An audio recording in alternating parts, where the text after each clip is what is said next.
बिस्मिल्लाहिर्रहमानिर्रहीम, अस्सलाम वालेकुम। नवाज शरीफ के बारे में आज सोशल मीडिया सिर्फ एक ही बात कह रहा है, और वो भी नस्र की बजाय यानी गुफ्तगू की बजाय नज्म यानी कि शायरी में, कि दिल के अरमां आंसुओं में बह गए। आंसुओं में इस तरह से बह गए कि नवाज शरीफ ने अपनी सारी ज़मीर फरोशी की आखिरी दास्तान लिखी थी NRO 2 हासिल करने के लिए, जब उसने पाकिस्तान के लोगों को धोखा दिया। धोखा देने के बाद उसने अपने जो प्लेटलेट्स थे उसके बारे में सारा कुछ मनोवर किया, और एक NRO 2 लेके वो पाकिस्तान से बाहर चला गया।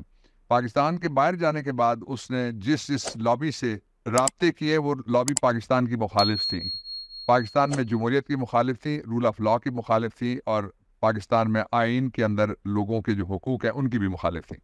वो उनकी हामी थी जो पाकिस्तान को एक चरागाह समझते हैं और पाकिस्तान को फॉर सेल रखना चाहते हैं। फिर आपने देखा कि यही हुआ कि आज पाकिस्तान की सड़कें और पाकिस्तान के एयरपोर्ट वो फॉर सेल रख के उनको बेच दिया गया है, और सारा नॉन ट्रांसपेरेंट जो तैनातियाँ हैं, आप हैरान नहीं हो जाएंगे कि किस किस शोबे में कितने कितने नाअहल नालायक पटवारी लगाए गए। जिस पटवारी ने एक कॉलम लिखा वो एक बड़े इदारे का सरबराह बन गया, जिस पटवारी ने 2 ट्वीटें की वो छोटे इदारे का सरबराह बन गया।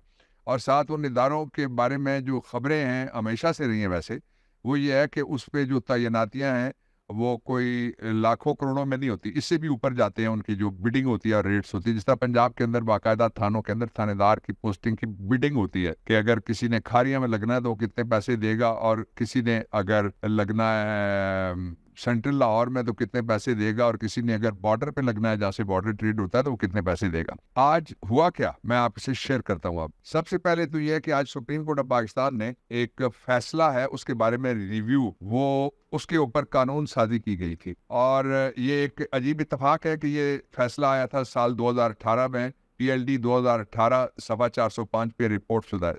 समीउल्लाह बलोच एक आदमी था, बलूचिस्तान का एक MPA, उसने एक मौलवी अब्दुल करीम नौशेरवानी के खिलाफ मुकदमा दायर किया था, जिसमें समीउल्लाह बलोच की तरफ से, ये मैं आपको दिखा देता हूँ, मैं पेश हुआ था सुप्रीम कोर्ट ऑफ पाकिस्तान में।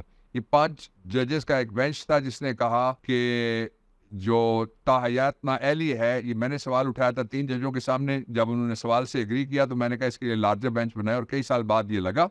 और ये जो पटिशन थी 17 की थी, 18 में इसमें फैसला हुआ, और जहांगीर तरीन और नवाज शरीफ दोनों का जो पॉलिटिकल करियर था उसमें इसकी वजह से एक ब्रेक आ गई। और फिर ये केस चलता रहा, उन्होंने इस केस में भी हिस्सा लिया, बाद में रिव्यू में भी गए, दोनों जगह खारिज हो गया। फिर रिव्यू के बारे में जब शोबाज की नौटंकी गवर्नमेंट आई तो उसने review of judgments and orders कानून बनाया एक 2023 का। इसको सुप्रीम कोर्ट में चैलेंज किया गया था। आज सुप्रीम कोर्ट ऑफ पाकिस्तान के एक फुल बेंच ने 87 पेजेस पर अपने फैसले में लिखा है कि पार्लियामान जो है वो ऐसी कानून साजी का इख्तियार ही नहीं रखता। उसकी वजह यह है कि ये जो रिव्यू वगैरह है, ये आइन के आर्टिकल 188 में इसका जिक्र आता है कि जजमेंट को दूसरी बार कैसे देखा जा सकता है, और वो आइन में अमेंडमेंट किए बगैर जो सिंगल लार्जेस्ट पार्टी भी इस वक्त नहीं रखती थी इस हाउस के अंदर, क्योंकि उसके लिए 2/3 मेजॉरिटी चाहिए, ये तरमीम हो नहीं सकती जो इन्होंने एक सबऑर्डिनेट लेजिस्लेशन के जरिए से कर दी थी। उसका नतीजा क्या हुआ?